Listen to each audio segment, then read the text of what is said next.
শুধুমাত্র সিলেট বিভাগের যে ৬টি আসন আছে তার মধ্যে ঝুঁকিপূর্ণ যে কেন্দ্রগুলো আছে সেই কেন্দ্রগুলোতে সরঞ্জাম আগে থেকে পৌঁছেছে, যেটি আপনি এর আগের দিনগুলোতে বলেছিলেন। এখন বাকি যে কেন্দ্রগুলো আছে সেখানে নির্বাচনী সরঞ্জাম তথা ব্যালট বাক্স থেকে শুরু করে যা যা পৌঁছানোর কথা সেগুলো ঠিকমতো পৌঁছেছে কিনা, এর পাশাপাশি পুরো সিলেট শহরে নিরাপত্তা ব্যবস্থা আপনি কেমন দেখছেন? সিলন টি রপ্তানিতে শীর্ষে।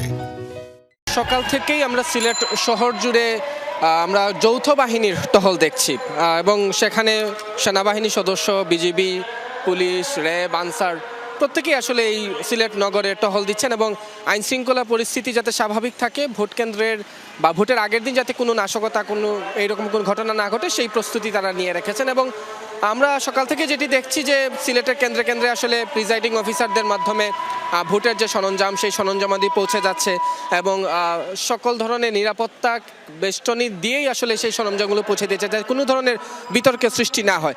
আর ভোটের পরিস্থিতি বা ভোটের সার্বিক অবস্থা আসলে সাধারণ জনগণের কাছ থেকে যদি একটু জানার চেষ্টা করে আসলে তারা কেমন দেখছেন এই ভোটকে কেন্দ্র করে।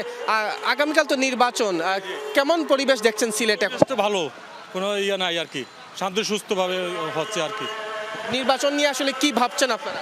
আমরা তো ভাবছি আর কি দুই দলে আর কি কন্টেস্ট, দাঁড়িপাল্লা এবং ধানের শীষ, দুই দলে আর কি খুব কন্টেস্ট। নিশ্চয়ই আসলে তাদের কথা শুনছিলেন সাধারণ মানুষ, তারা বলছেন এখন পর্যন্ত পরিবেশ স্বাভাবিক রয়েছে, আগামীকাল ভোট গণনা পর্যন্ত সেই পরিস্থিতি যাতে একইভাবে থাকে সেই প্রত্যাশাটুকু সাধারণ মানুষের রয়েছে।